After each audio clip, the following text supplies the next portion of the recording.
আসসালামু আলাইকুম। আশার মিনি কিচেনে সকল বন্ধুদের স্বাগত জানিয়ে শুরু করছি। আজকে আমি নিয়ে এসেছি একদম নতুন পদ্ধতিতে গাজরের পরোটা রেসিপি। গাজরের এই পরোটাগুলো দেখতে যেমন সুন্দর, খেতেও তেমনি খুবই নরম এবং মজাদার হয়। এই পরোটাগুলো একটা খেলে আর একটা খেতে চাইবেন, এতটাই মজার হয় এই পরোটা রেসিপিটি। ছোট থেকে বড় যারা গাজর খেতে পছন্দ করে না তারা কিন্তু অবশ্যই এইভাবে একবার গাজরের পরোটা রেসিপি তৈরি করে খেয়ে দেখতে পারেন। খুবই মজাদার একটি পরোটা রেসিপি। আর যারা নতুন বন্ধু আমার ভিডিওটি দেখছেন, ভালো লাগলে অবশ্যই আমার চ্যানেলটি সাবস্ক্রাইব করে আমার পাশে থাকবেন। তো চলুন গাজরের পরোটা রেসিপিটি দেখে নেওয়া যাক।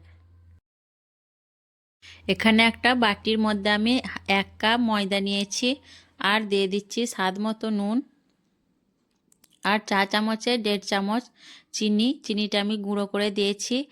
আর চিনিটা কিন্তু গুঁড়ো করে দিলে ময়দার সঙ্গে খুব ভালোভাবে মিশে যাবে, চিনিটা কিন্তু অবশ্যই দিবেন। আর এখানে আমি একটা গাজর সেদ্ধ করে পেস্ট করে নিয়েছি, দিয়ে একটা ছাঁকনি দিয়ে ছেঁকে নিয়েছি। গাজরটা কিন্তু বড় সাইজে ছিল। তারপর গাজরের পেস্টটা আমি ময়দার সঙ্গে দিয়ে দিলাম, দিয়ে আমি খুব ভালো করে গাজরের পেস্টটা ময়দার সঙ্গে মাখিয়ে নেব। এখানে আমি কিন্তু পানি ব্যবহার করব না, যেহেতু গাজরটা খুব নরম। দেখুন ভালো করে মাখিয়ে নেওয়ার পর যদি আরও ময়দা লাগে তারপর আমি এখানে আরও ময়দা অ্যাড করে দিব। আর চিনিটা কিন্তু অবশ্যই দিবেন।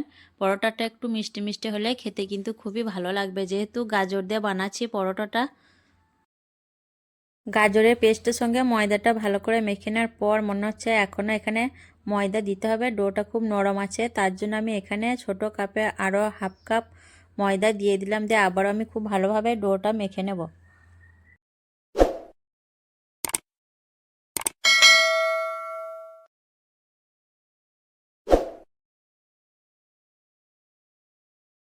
ময়দা আর গাজরের ডোটা আমি খুব ভালো করে মেখে নিয়েছি, এর মধ্যে আর ময়দা লাগবে না, পারফেক্টভাবে তৈরি হয়েছে। এখন আমি এর মধ্যে দিয়ে দেব 2 চামচ সাদা তেল। তেল দেওয়ার পর আবার আমি খুব ভালো করে ডোটা মথে নেব।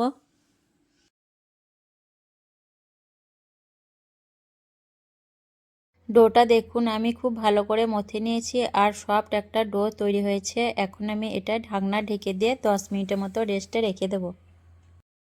10 মিনিট পর আমি ফিরে এলাম। এখন আমি ঢাকনা খুলে নেব, দিয়ে ডোটা আমি একটু হাত দিয়ে লম্বা করে নেব লেচি কাটার জন্য। এইভাবে করে আমি হাত দিয়ে একটু লম্বা করে নিচ্ছি ডোটা, দিয়ে আমি ডোটা থেকে লেচি কেটে নেব ছোট ছোট করে। খুব বড় করে কাটবো না, একটু ছোট করে লেচিগুলো কেটে নেব। তারপর লেচিগুলো কেটে নেওয়ার পর আমি হাত দিয়ে দেখুন এইভাবে করে একটু গোল করে পাকিয়ে নেব লেচিগুলো, তাহলে রুটিটা বেলতে সুবিধা হবে। এইভাবে আমি সব লেচিগুলো তৈরি করে নেব।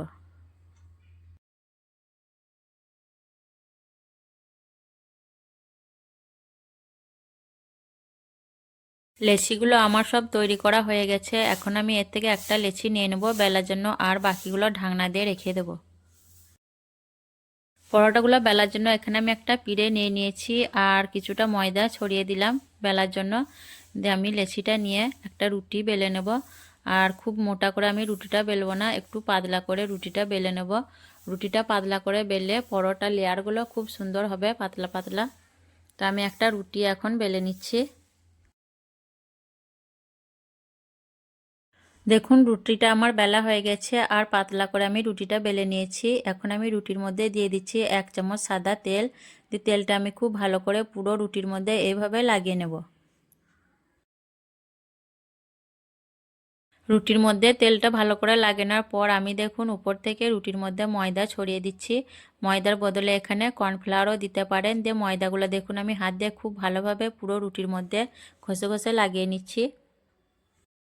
রুটির মধ্যে তেল আর ময়দা খুব ভালো করে লাগিয়ে নেওয়ার পর দেখুন একটা ছুরি দিয়ে আমি রুটিটা 2 সাইড বরাবর এইভাবে কেটে নিচ্ছি।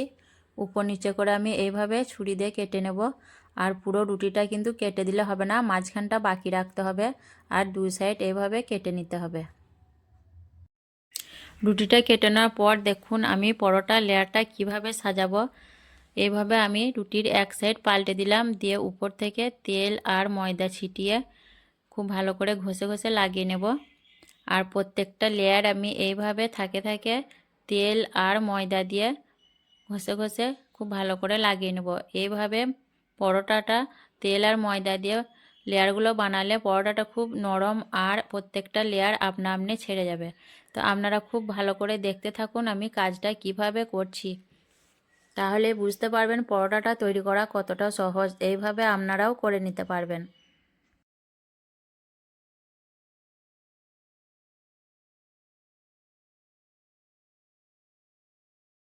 তারপর দেখুন লেয়ারগুলো তৈরি করার পর আমি দুই সাইড হাত দিয়ে একটু চেপে চেপে বসিয়ে দিচ্ছি, যাতে বেলার সময় লেয়ারগুলো ফসকে না যায়। দিয়ে আবারও আমি ময়দা ছিটিয়ে দিয়ে পরোটাগুলো বেলে নেব। আর বাকি পরোটাগুলোও আমি এইভাবে তৈরি করব। আপনারাও এইভাবে খুব সহজে পরোটাগুলো তৈরি করে নিতে পারবেন। পরোটাটা দেখুন আমার বেলা হয়ে গেছে। এখন আমি একটা ছুরি দিয়ে পরোটার 4 সাইড কেটে নেব, যাতে পরোটাটা দেখতে ভালো লাগে, চারদিক সমান হয়ে যাবে। তার জন্য আমি পরোটাটা সাইড থেকে কেটে নিচ্ছি। না কাটলেও কিন্তু কোনো অসুবিধা নেই, শুধুমাত্র দেখে ভালো লাগার জন্য আমি পরোটার সাইডগুলো কেটে নিচ্ছি, তাতে করে পরোটাটা খুব চৌকোভাবে শেপ হবে। দেখুন একটা পরোটা আমার তৈরি হয়ে গেল, আর কেটে নেওয়ার ফলে পরোটাটা খুব সুন্দরভাবে চৌকো শেপ চলে এসছে। তো বাকি পরোটাগুলো আমি এইভাবে বানিয়ে নেব। এটা একটা প্লেটের মধ্যে নিয়ে নিলাম। একই পদ্ধতিতে আমি সব পরোটাগুলো তৈরি করে নিয়েছি। এখন পরোটাগুলো আমি ভেজে নেব। পরোটা ভাজার জন্য আমি গ্যাস অন করে একটা তাওয়া বসিয়ে দিয়েছি, আর দিয়ে দিচ্ছি একটু বেশি পরিমাণের সাদা তেল। তেলটা আমি একবারেই দিয়ে দিলাম। আর এই পরোটাগুলো একটু বেশি তেলে ভাজলে খুবই নরম এবং খেতে সুস্বাদু হয়। তো তেলটা একটু আমি নেড়ে চেড়ে গরম করে নেব, তারপর একটা পরোটা দিয়ে দেব। তেল গরম হয়ে আসার পর আমি একটা পরোটা গরম তেলের মধ্যে দিয়ে দিলাম, আর পরোটাগুলো আমি লো টু মিডিয়াম হিটে ভাজবো, তাহলে পরোটাগুলো ভেতর থেকে খুব সুন্দরভাবে হয়ে যাবে। কিছুক্ষণ পর দেখুন আমি উল্টে পাল্টে পরোটাটা ভেজে নিচ্ছি। আর পরোটাটা দেখতে কতটা সুন্দর লাগছে দেখুন, গাজরের যে কালারটা খুব সুন্দরভাবে এসছে। তো আমি এইভাবে হাতা দিয়ে উল্টে পাল্টে পরোটাটা ভেজে নেব। পরোটাগুলো আপনারা চাইলে কম তেলেও ভেজে নিতে পারেন, আমি কিন্তু বেশি তেলেই ভাজছি। আর কিছুক্ষণ পরোটাগুলো ভেজে নেওয়ার পর দেখুন কত সুন্দর পরোটাটা কালার চলে এসছে। পরোটাটা আমার এটা ভাজা হয়ে গেছে, এখন তুলে নিচ্ছি। একইভাবে আবারও একটা পরোটা আমি ভেজে নিচ্ছি। আর যারা এখনও অবধি এইভাবে গাজরের পরোটা তৈরি করে খাননি, অবশ্যই আমি রিকোয়েস্ট করব একবার খাওয়ার জন্য। খুবই মজাদার একটি পরোটার রেসিপি, একবার খেলে কিন্তু আর একবার খেতে চাইবেন। আর পরোটার কালারগুলো দেখুন কত সুন্দর আসছে, আর পরোটাটা দেখতে অনেক লোভনীয়, খেতেও তেমনি খুবই মজাদার হয়। তো এখনও পর্যন্ত যারা আমার চ্যানেলটি সাবস্ক্রাইব করেনি, অবশ্যই করে নেবেন যদি পরোটার রেসিপি পছন্দ হয়। এই পরোটাটাও আমার ভাজা হয়ে গেছে, এখন তুলে নিচ্ছি, বাকিগুলো এভাবে ভেজে নেব।